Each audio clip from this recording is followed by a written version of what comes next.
అది very very important. 10th తర్వాత ఏం చేస్తామంటే చాలామంది మనం చెప్పేది ఏంది, ఇంటర్ చేస్తామని. ఇంటర్ తర్వాత ఏం చేస్తామనేది కూడా క్లారిటీ క్లియర్. ఎందుకు ఈ విషయాలు అంటే నాకు కూడా ఒక అనుభవం. అంటే నేను 10th చదువుతున్నప్పుడు కూడా పెద్ద అనుభవం ఏంటంటే నేను యాక్చువల్గా పాలిటెక్నిక్ చేయాలని, పాలిటెక్నిక్లో అది బీఫార్మర్ చేయాలని చేయలేకపోయినా, ఆ తర్వాత ఎస్ఐ కావాలని దానికి చాలా ప్రయత్నం చేసి కాలేదు. అంటే సపోర్ట్ ఏం చేయాలనేది అమ్మ నాన్నకేం ఏమో గోల్ ఉంటుంది, మనకు ఒకటి ఉంటుంది.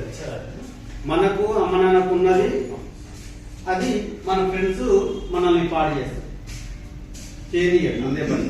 అందులో ప్రత్యక్షంగా ప్రజెంట్ మా పాప మొన్న కూడా ఆ మధ్య వచ్చింది దాన్ని ఒకసారి. అంటే అనుభవాలతో గుణపాఠం నేర్చుకుని భవిష్యత్తులో మనం ప్లాన్ చేసుకోవాలి. నా గోల్ ఏంటి, ఐఏఎస్ కావాలని. ఆమెను నారాయణ అకాడమీలో జాయిన్ చేయాలనేది, నాకు లాంగ్ టర్మ్ 5 years చేయాలనేది. వాళ్ళ మమ్మీకి వాళ్ళకి ఏం చేయాలనేది వాళ్ళ రిలేషన్లో, మా రిలేషన్లో ఒక బీటెక్ చేస్తున్నారు. మా వదిన వాళ్ళ పాప, వాళ్ళ సొంత మా మేడం వాళ్ళ అక్క, ఆమె కూడా బీటెక్ చేయాలి. బీటెక్లో కూడా ఏం చేయాలని క్లారిటీ లేదు. ఆ విషయంలో మా పాపకు మా మేడం నేను ముగ్గురం ఇంట్లో చాలా మందితో కౌన్సిలింగ్ ఇప్పించాము, కానీ నా మాట వినలేదు. మా మేడం కూడా లాస్ట్ వాళ్ళ ఫ్రెండ్స్ ఏం చేస్తుందో వాళ్ళ ఫ్రెండ్స్దే క్లియర్. ఆమెకున్న గోల్ కూడా చేయలేదు. బీటెక్ క్లియర్ తీసుకున్న లాస్ట్ వరకు, మన లాస్ట్ అయిన తర్వాత కూడా క్లియర్ అయిపోయింది. బీటెక్ చేస్తుంది. యాక్చువల్ నా గోల్ బీటెక్ చేసినా కూడా ఐఐటి చేయాలని, ఐఐటి కూడా అప్లై చేయించినా అలా కరెక్ట్ అప్లై అయ్యాక లాస్ట్కు ఎన్ఐటికి వచ్చింది. ఎన్ఐటీలో అప్లై చేసినా కూడా అందులో కూడా మరి కరెక్ట్ పెట్టారా లేదో తెలియదు.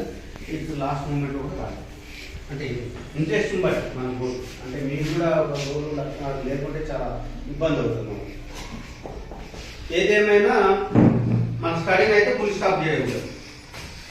100% ముఖ్యంగా అమ్మాయిలు మీరు ఫుల్ స్టాప్ చేయకూడదు. ఎందుకు ఏంటి అనేది చాలా కష్టాలు, చాలా సమస్యలు ఉంటాయి. నాకు చాలా ఇబ్బంది అవుతుంది. ఏం చేయాలన్నా కష్టమే. మనం ఆ టైప్ ఆఫ్ మనం స్టడీ చేయకుంటే చాలా కష్టం. ఓకే, మీకు 5 minutesలో మనం చేయకుంటే కష్టం. ఎందుకంటే ఫ్యూచర్లో మనం ఇట్లా ఆశించేటట్టు కాకుండా ఇట్లా ఉండాలి. మనం ఇచ్చే స్టేజ్లో ఉండాలి. కానీ అమ్మాయిలు ఫ్యూచర్లో ఇచ్చే స్టేజ్లో ఉంటామా, ఇట్లా అడిగే స్టేజ్లో ఉంటామా? ఇచ్చే స్టేజ్లో. మన అమ్మ నాన్న ఇచ్చే స్టేజ్లో ఉన్నారా, తీసుకునే స్టేజ్, ఇట్లా ఇచ్చే స్టేజ్లో ఉన్నారా, తీసుకునే స్టేజ్లో ఉన్నారు మన అమ్మ నాన్న. ఇప్పుడు బయస్ కూడా చెప్పండి ఒకసారి.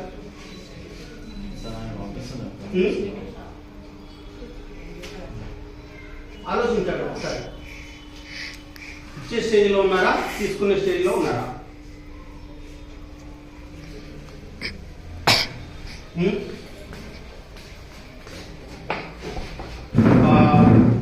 ఎవరైనా ఒకరు మీరు ఇచ్చాను, ఎవరు చదువుతారు తెలుగు బాగా? అక్కడ ఇవ్వద్దు, నువ్వు పట్టుకోవాలి. కానీ మనం ఎప్పుడైనా ఏం చేస్తామంటే ఇప్పుడు 10th మీరు నువ్వు చదువు అని ఇచ్చే స్టేజ్ మనం పోతే, ఇప్పుడే చెప్పాను మనం అనుకునే స్టేజ్లో ఉన్నామా, ఇచ్చే స్టేజ్లో ఉన్నాం. ఇంకొన్ని అడుగుతున్నాం నువ్వు చదువు అని. నేను కూడా అంటే మీ దాంట్లో కూడా అంటే సీరియస్ నేను కాదున్నాను, జోక్గా తీసుకున్నాను. అంటే ఇబ్బందిగా ఫీల్ కాదు ఎవరైనా. ఇప్పుడు మారకుంటే, మన మైండ్ సెట్ మారకుంటే రేపు ఫ్యూచర్లో కష్టం. ఎవరైనా చాలా కష్టం, చాలా ప్రమాదం. మన అమ్మ నాన్న ఇప్పుడు మన ఇంట్లో మన అమ్మ ఇచ్చే స్టేజ్లో ఉన్నారు, తీసుకునే స్టేజ్లో ఉన్నారు.